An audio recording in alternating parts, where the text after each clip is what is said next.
Dalam rangka misi kemanusiaan bantu korban Gaza Palestina, Panglima TNI membuka peluang terhadap warga sipil untuk terlibat. Tapi apa saja syarat bagi warga sipil untuk bisa mengikuti misi kemanusiaan di Palestina? Berikut cuplikan wawancara Glenn Joshua bersama Kapus Pen TNI, Majen TNI Nugraha Gumilar. Dialog lengkapnya bisa Anda saksikan di akun YouTube Liputan AMCTV. Langsung nanya, ini kemarin Panglima TNI Jenderal TNI Agus Subianto mengatakan bahwa ataupun membuka peluang ini masyarakat sipil untuk bisa ke Gaza ikut dalam misi kemanusiaan. Apakah betul, Pak? Jadi bisa masyarakat sipil ke sana?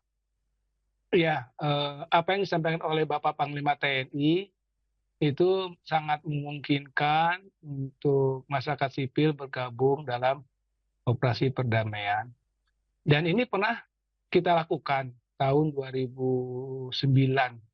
Saat itu kita ke Libanon juga, kita membutuhkan seorang negosiator. Dan waktu itu kita merekrut 2 orang negosiator dari sipil, kemudian kita beri pangkat tituler selama dia bergabung di operasi perdamaian. Setelah selesai operasi perdamaian, dia kembali sebagai orang sipil. Nah, ini sangat memungkinkan karena apa yang disampaikan oleh Bapak Panglima TNI, kenapa ini memungkinkan? Bisa jadi ada beberapa kebutuhan di dalam brigade komposit yang akan dikirim ini, perlu keahlian yang tidak dimiliki oleh militer. Contoh mungkin kemampuan fisiologis dari bantuan kesehatan yang untuk trauma healing mungkin ya, atau mungkin ada dokter yang dibutuhkan ahli tertentu kita dari TNI tidak punya, kita bisa merekrut dari kalangan sipil. Nanti kita kasih pangkat pangkat tituler yang berlaku selama di sana. Dan itu dilakukan tidak hanya oleh kita, rata-rata yang saya ketahui negara-negara yang terlibat operasi perdamaian PBB, mereka banyak juga melibatkan orang sipil yang dikasih pangkat tituler selama melaksanakan operasi tersebut. Demikian. Artinya ini tidak semua orang bisa ya, Pak. Harus individu-individu yang memiliki kelebihan yang dibutuhkan untuk bisa berdampak pada misi perdamaian ini. Iya, tentunya itu nanti yang akan kita membutuhkan keahlian tertentu, misalkan nanti Kemenlu pun akan terlibat di situ. Kalau kita tidak punya, ya tentu apa yang disampaikan oleh Bapak Panglima, kita akan merekrut dari teman-teman dari sipil. Tentunya mereka pun akan dicek kesehatannya, fisiknya juga. Itu ada tahap-tahap seperti itu yang dilalui juga. Begitu kurang lebih. Proses rekrutmennya akan seperti apa ya, Pak? Apakah akan dibuka pendaftaran mungkin, atau mungkin memang sudah ada spesifik, misalkan kalau misalkan butuh dokter, ke organisasi kesehatan yang dituju untuk bisa meminta siapa sipil yang kira-kira bisa membantu gitu, Pak? Atau seperti apa sebetulnya perekrutannya? Itu tahapnya masih agak tahap berikutnya ya.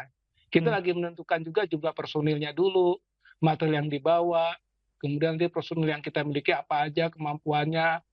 Setelah itu baru dilihat, oh kita butuh kemampuan ini, kita punya nggak TNI? Kalau nggak punya, tentunya Mabes TNI akan berkoordinasi sesuai dengan kementerian yang terkait, Kementerian Kesehatan, kalau memang dokter, atau kementerian lain sesuai dengan kebutuhan. Nanti mereka bisa menyiapkan, dan seperti yang katakan tadi, kita akan berikan pangkat tituler. Nah, perekrutan ini kan sekarang kita lagi paralel sambil menunggu mandat PBB.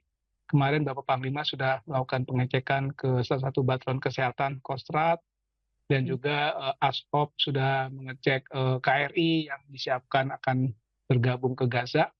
Ini sangat diperlukan karena untuk berangkat ke sana memang tahap-tahapannya cukup rigid ya, cukup detail. Biasanya setelah ada mandat dari PBB, nanti dari PBB akan mengirimkan tim COE, Contingent on Equipment. Mereka akan mengecek alat-alat yang dimiliki oleh kita yang akan dibawa ke sana. Dia akan buat daftarnya sesuai dengan kebutuhan PBB dan dicek kesiapan operasionalnya. Dan biasanya PBB ngasih standar itu alat yang dibawa sesuai dengan kebutuhan dan harus di atas 80% kesiapan operasionalnya. Manakala ada yang belum mencapai, ada waktu untuk diperbaiki. Itu tahap itu dulu. Setelah itu siap, baru kita akan berangkat ke sana sesuai dengan waktu yang sudah ditentukan.